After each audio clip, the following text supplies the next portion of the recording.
Hi friends, இந்த வீடியோவில் நாம் எதை பற்றி பார்க்க போகிறோம்னா கார்த்திகை தீபம் சீரியல் ப்ரொமோ பற்றி தான் இந்த வீடியோவில் பார்க்க போகிறோம். அதுக்கு முன்னாடி நம்ம சேனலை சப்ஸ்கிரைப் பண்ணாதவங்க கீழே இருக்கிற சப்ஸ்கிரைப் பண்ணி கிளிக் பண்ணிவிட்டு பக்கத்தில் இருக்கிற பெல் பண்ணி கிளிக் பண்ணிடுங்க.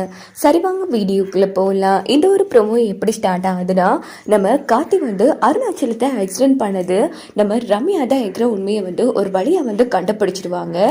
ஸோ இந்த பக்கம் ரம்யா கொஞ்சம் கூட எதிர்பார்க்காத டைமாக பார்த்து நேராக இன்ஸ்பெக்டரை கூட்டிட்டு போய் அவங்க பண்ண தப்பு எல்லாத்தையுமே சொல்லி காட்டி ஆதாரத்தோட காமிச்சு அரெஸ்ட் பண்ண வைக்கிறாங்க. காட்டி ரொம்ப தப்பு பண்றீங்க, எனக்கு மேல கை வச்சிங்கன்னா பின்னாடி நீங்க ரொம்ப வருத்தப்படுவீங்க அப்படின்னதும், பரவாயில்ல நீங்க பொம்பளையா இருக்கீங்க, இதுவே எங்க இடத்துல வேற யாராச்சும் இருந்திருக்க நான் மனுஷனாவே நடந்துக்க மாட்டேன்.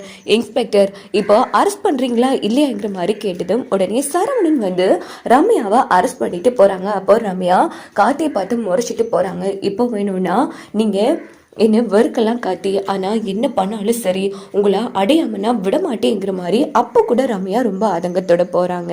இங்கே பார்த்தோம்னா நம்ம தீபாவுக்கு தெரிய வருது நம்ம ரம்யா போலீஸ் ஸ்டேஷனில் இருக்கிற விஷயம்.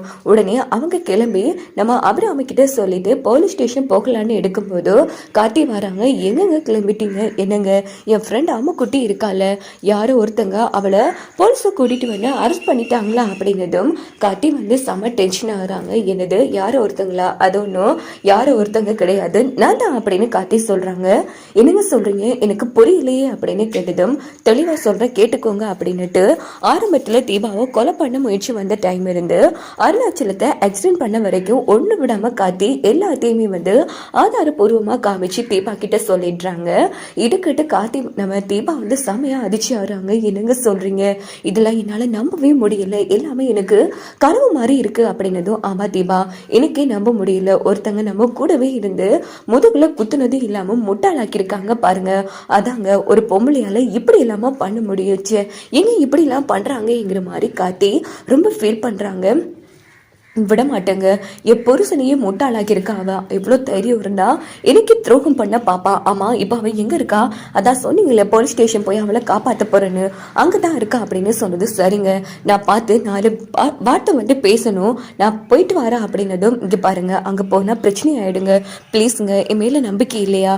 நான் எந்த பிரச்சனையும் பண்ண மாட்டேன், அதுக்காக வெளியில விட சொல்லாதீங்க, கண்டிப்பா நான் வெளியில விட மாட்டேன் அப்படின்னுட்டு தீபா நேரா போலீஸ் ஸ்டேஷன் கிளம்பி வராங்க. தீபா எனக்கு தெரியும் தீபா, நீ வருவடி எனக்கு தெரியும், பாத்தியா உன் புருஷன் என்ன எப்படி எல்லாம் கொண்டு வச்சிருக்காருன்னு, தயவு பண்ணி என்ன நம்பு, நான் உன்னோட ஃப்ரெண்டுடி, உனக்கு போய் துரோகம் பண்ணுவேனா? ஆனா உன் புருஷன் ஏன் என்ன இவ்வளவு தப்பா புரிஞ்சுக்காரு, அதான் எனக்கு ஒன்னும் புரியல தீபா, உன் புருஷன் கதையை நம்பாத அப்படின்னு சொன்னதும், இங்க பாரு நான் யாரையும் நம்ப மாட்டேன், நீ கவலைப்படாத அப்படின்னதும் ரம்யா செம்ம ஹாப்பி ஆகுறாங்க. அப்பாடா அப்படின்னா தீபாவுக்கு நம்ம மேல சந்தேகம் வரலைங்கிற மாதிரி ரம்யா செம்ம ஹாப்பி ஆகுறாங்க. பாத்தீங்களா இன்ஸ்பெக்டர் கார்த்தியோட வைஃபே சொல்லிட்டாங்களே, தயவு பண்ணின வெளியில விடுங்க அப்படின்னது. மேடம் நீங்க தப்பு பண்றீங்களோன்னு தோணுது, இவங்க தப்பு பண்ணதுக்கு எல்லா ஆதாரமும் இருக்கு அப்படின்னதும், இன்ஸ்பெக்டர் ப்ளீஸ் அவ என்னோட ஃப்ரெண்ட், நான் அவ கூட ஒரு 5 நிமிஷம் பேசணும், லாக்கப்பை திறந்து விடுங்க அப்படின்னதும், ஓகே மேடம் அப்படின்னு சொல்லிட்டு சரவணன் லாக்கப்பை திறந்து விடுறாங்க.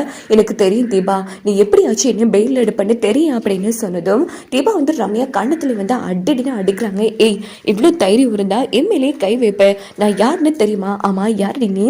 உன்ன மாதிரி கேவலமான ஒரு பிறவிய என் லைஃப்ல நான் பார்க்கலங்கிற மாதிரி தீபா ரொம்ப ரொம்ப அசிங்கப்படுத்தி திட்டிட்டு இருக்காங்க ரம்யாவை. தீபா நீ ரொம்ப தப்பு பண்ற, எம்எல்ஏ கை வச்சுட்டல, உன்னை நான் மன்னிக்கவே மாட்டேடி. என்னது நீ என்ன மன்னிக்க மாட்டியா? நம்பிக்கை துரோகி, எப்படி என் க்ளோஸ் ஃப்ரெண்டா இருந்து என் கூடவே இருந்து எனக்கு துரோகம் பண்ண உனக்கு மனசு வந்துச்சு? உன்னை நான் எந்த அளவுக்கு நம்பினு தெரியுமா? என் புருஷனை எந்த அளவுக்கு நம்பினோ அதே அளவுக்கு தான் உன்னை நான் நம்பினா. ஆனா கூடவே இருந்து குளிப்பறிக்க பார்த்திருக்கல, அதுவும் கல்யாணமான ஒரு பொண்ணு வாழ்க்கையை கெடுக்க பார்த்திருக்கச்சி, நீ எல்லாம் ஒரு பொம்பளையாங்கிற மாதிரி தீபா வெளுத்து எடுக்கிறாங்க ரம்யாவை. ஆமாடி ஆமா, இப்போ அதுக்கு என்ன அப்படின்னு கேட்டது ரம்யா. தெரிஞ்சுதான் பேசுறியா? எப்படி உனக்கு துரோகம் பண்ண மனசு வந்துச்சு?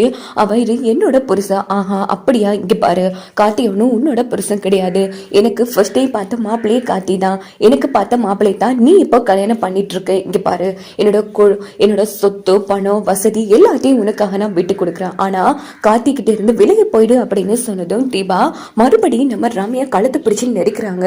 மேடம் இங்க பாருங்க, அவசரப்படாதீங்க, நாங்க பாத்துக்கிறோம் அப்படின்னு சரவண சொன்னதும் கவலைப்படாதீங்க, இவ்வளவு மாதிரி நான் ஒன்னும் கேவலமான பொம்பளை கிடையாது அப்படின்னு சொன்னது தீபா நீ என்ன ரொம்ப அசிங்கப்படுத்துற. ஆமாடி அசிங்கப்படுத்து வந்தா, இங்க பாரு என் புருஷன் என்னோட புருஷன், எவ்வளவு தைரியம் இருந்தா என் வாழ்க்கையில நீ பங்கு போட பாப்பேன். இங்க பாரு இந்த ஜென்மம் இல்ல எத்தனை ஜென்மம் எடுத்தாலும் என் புருஷனை நான் யாருக்காகவும் விட்டு கொடுக்க மாட்டேன். இங்க பாரு உனக்கு தெரியுமா, அவரு ராமண்டி, அவர மனசுல என்ன தவிர வேற யாருக்குமே இடம் கிடையாது. நீ என்னதான் தலகுலா நின்னாலும் என் புருஷனை அடைய உன்னால முடியவே முடியாது அப்படின்னு சொன்னதும் பார்க்கலாண்டி. இங்க பாரு உன் புருஷனாவே உன் கழுத்தை பிடிச்சி வெளியில தள்ளி, ரம்யா நீங்க தான் எனக்கு வேணும், உங்களை தான் பிடிச்சிருக்குன்னு என் பின்னாடியே அவரை வர வைக்கல.